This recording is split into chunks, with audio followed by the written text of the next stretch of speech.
Muy buenos días, mi nombre es Marisol Barbosa, estudiante de la Universidad del SINU, del programa de Derecho. Estoy aquí en esta exposición de Derecho Integracional con nuestro tema de toda la parte del derecho diplomático.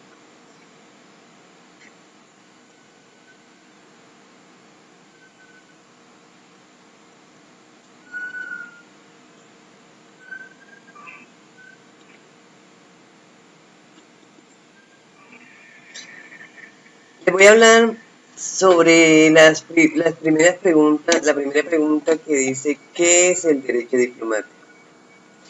El derecho diplomático es una rama del derecho internacional público y regula el estatus diplomático, así como las relaciones que se crean entre los estados. También establece y regula a los órganos y los agentes encargados de las relaciones exteriores de manera permanente o temporal. ¿Cuáles son y a qué se refieren los tres principales tratados que desarrollen el derecho diplomático? Bueno, los primeros tres tratados más importantes que se desarrollaron en el derecho diplomático son: el primero es el de la Convención de Viena de 1961, que habla sobre las relaciones diplomáticas. La Convención de Viena de 1963, que habla sobre las relaciones consulares. Y la tercera, el tercer tratado es la Convención de Nueva York de 1969, que nos habla de las comisiones especiales. Entonces les voy a hablar un poco sobre la relación de la Convención de Viena de 1961. ¿Qué nos habla de la relación de la Convención de Viena de 1961? Al terminar la Segunda Guerra Mundial, la comunidad internacional comenzó a comprender la necesidad de reglamentar la parte más sistemática de la vida internacional. Así había sido planeada a la sociedad a las sociedades de las naciones, ¿sí? Pero las tentativas fracasaron a pesar de haberse alcanzado a disminuir el tema y lograr conocer más adelante el acuerdo unánime de los países por desechar y hasta entonces sacrosantos principios de la extraterritorialidad. La base de datos de virus ha sido actualizada para que sirviera de fundamento de los privilegios e inmunidades diplomáticas. Aparte de eso, quería hablarles algo más sobre este tratado. En el ámbito regional latinoamericano, sin embargo, debe recordarse el éxito obtenido para la sexta conferencia internacional aplicable a los jefes de misión. Los deberes de los agentes diplomáticos son innumerables y el fin de la misión diplomática también. Este convenio fue ratificado por 15 países latinoamericanos. ¿Cuáles son esos 15 países? Teníamos a Brasil, Colombia, Costa Rica, Cuba, Chile, Ecuador, Haití, México, Nicaragua, Paraguay, Perú, República Dominicana, El Salvador, Uruguay y Venezuela.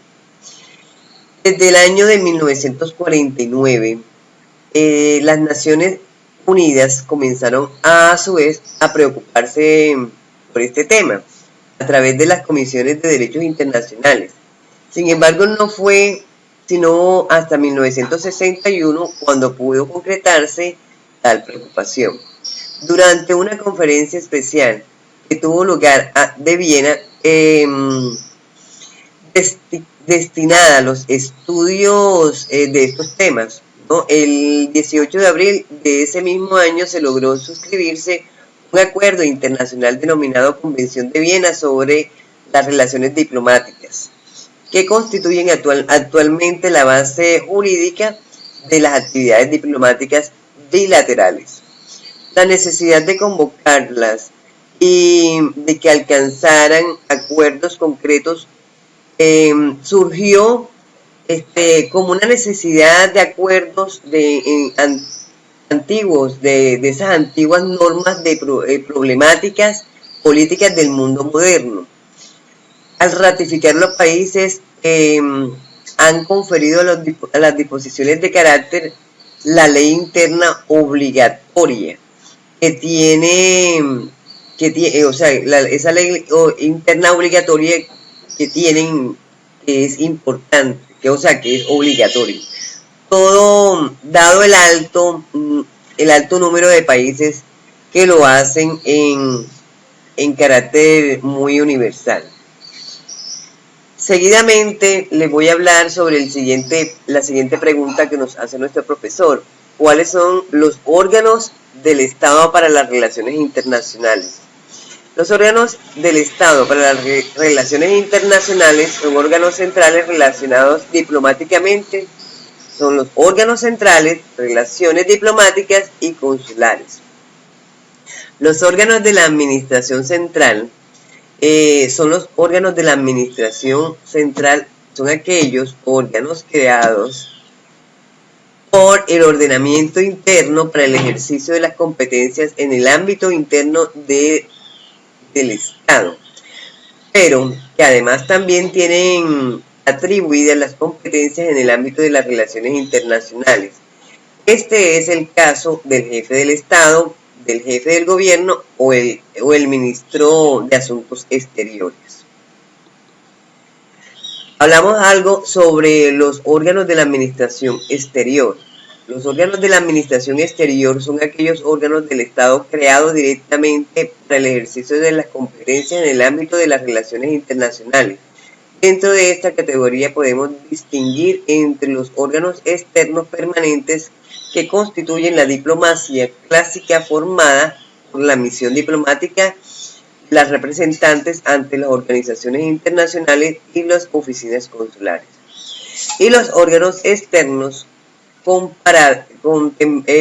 temporales, también denominados diplomáticos, diplomacia ad hoc. Luego los órganos externos permanentes, ¿qué nos dicen? Esta es la parte de la diplomacia clásica o tradicional, que son las mismas las representaciones diplomáticas ante otros estados. La representación o misión diplomática, también llamada embajada, es el órgano que representa permanentemente el estado acreditante frente al estado ante el que está acreditando, compuesto por un conjunto de personas dirigidos por un jefe de misiones acreditado y que está a cargo la función diplomática. La siguiente pregunta dice: ¿cuáles son las funciones del jefe del Estado y los jefes de gobierno en el desarrollo diplomático?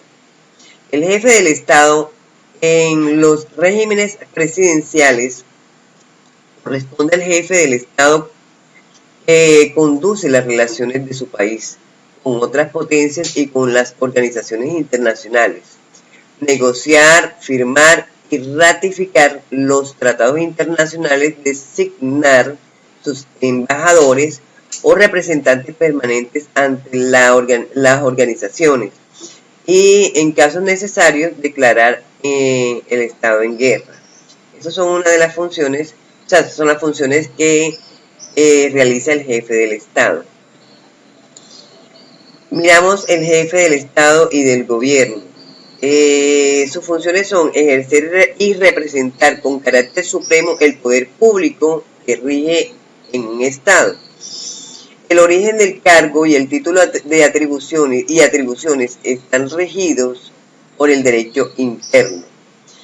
En ciertas constituciones, el jefe de Estado es titular del poder del Estado y esta está encabezada por la administración.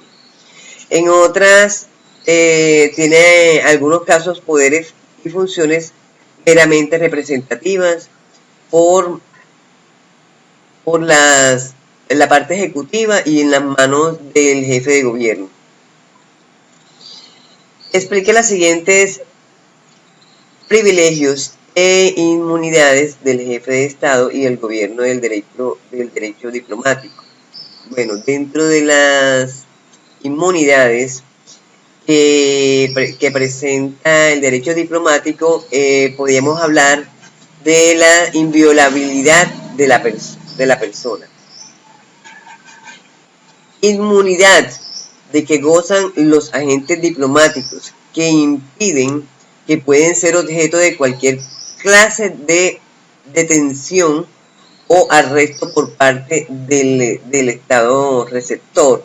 O sea, esto quiere decir que mientras que esta persona, este miembro, estos gobernantes estén en otro estado, ellos son inmunes a que tengan alguna apariencia, a que los detengan o tengan, los vayan a meter presos porque tienen esa protección. Inmunidad de jurisdicción. Beneficio de que gozan los agentes diplomáticos en virtud del cual no pueden ser sometidos a los tribunales del Estado receptor. La inmunidad de la jurisdicción es total en materia penal.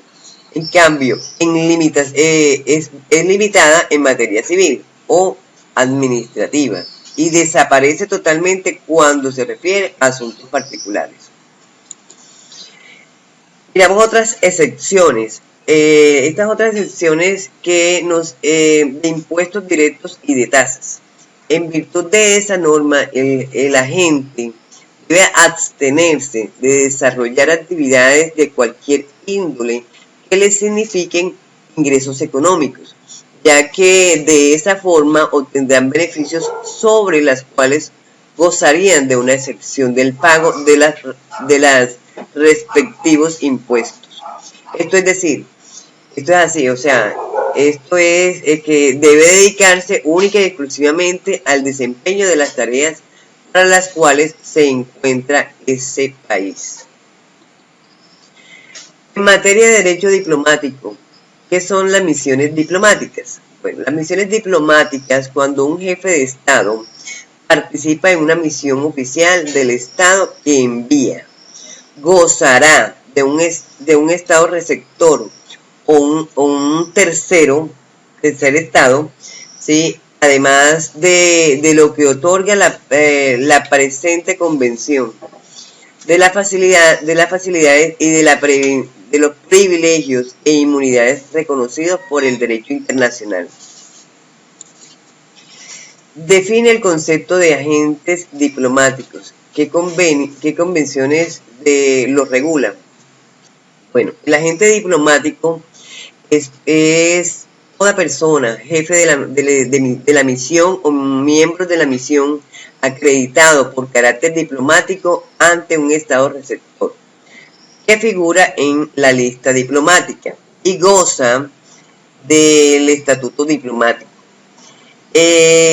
También podíamos decir, quería como decir algo más sobre esto, el conjunto de personas acreditadas como agentes diplomáticos ante los estados e incluidos en las listas diplomáticas como los embajadores, los ministros, consejos encargados, agregados y además personas diplomáticas de la misión.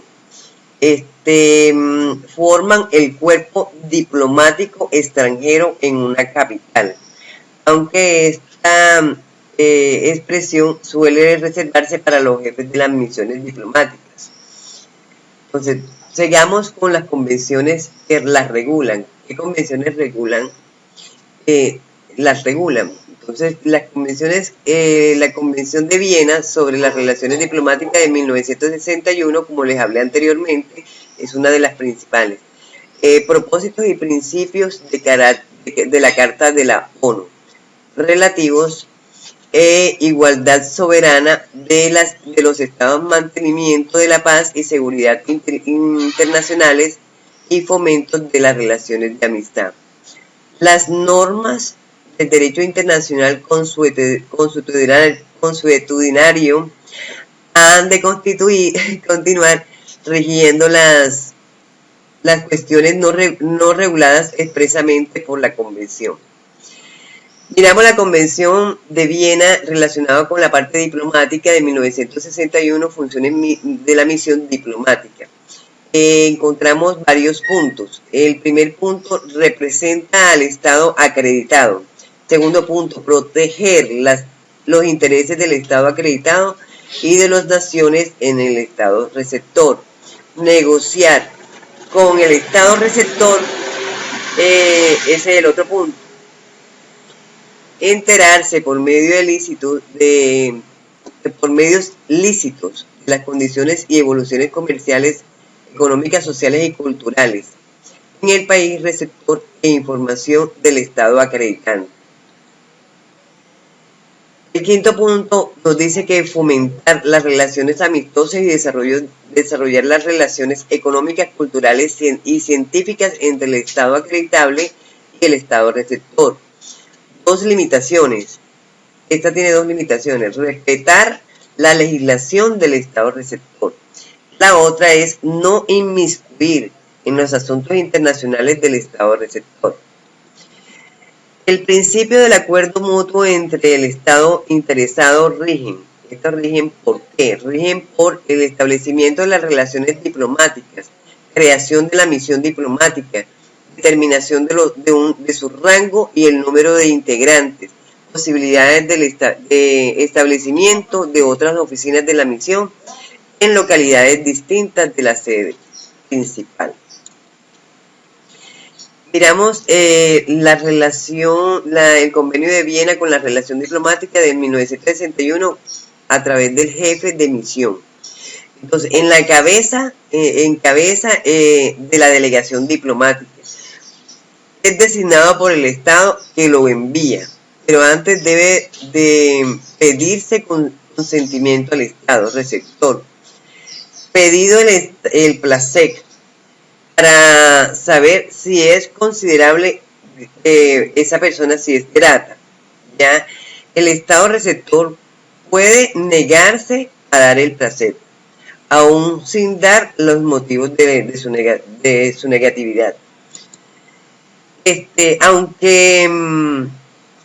Aunque cuando el agente haya sido aceptado y esté en funciones, el Estado receptor puede declararlo persona no grata y ordenarle la salida de su territorio, generalmente por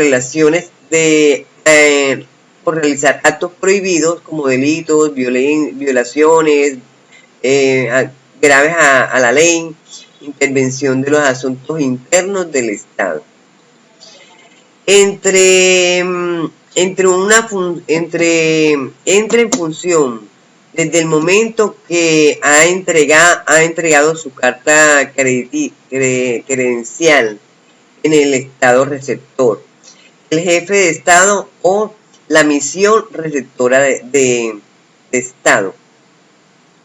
Cesa en sus funciones. Y el otro punto sería cuando el Estado acreditante comunica al Estado receptor que las funciones han terminado. Eso es otro punto. Otra sería cuando el Estado receptor comunica al Estado que envía que dicho agente es persona no grata. Muchas gracias y con esta termino mi exposición. Espero que sea de mucho gusto de parte de mi profesor. Muchas gracias.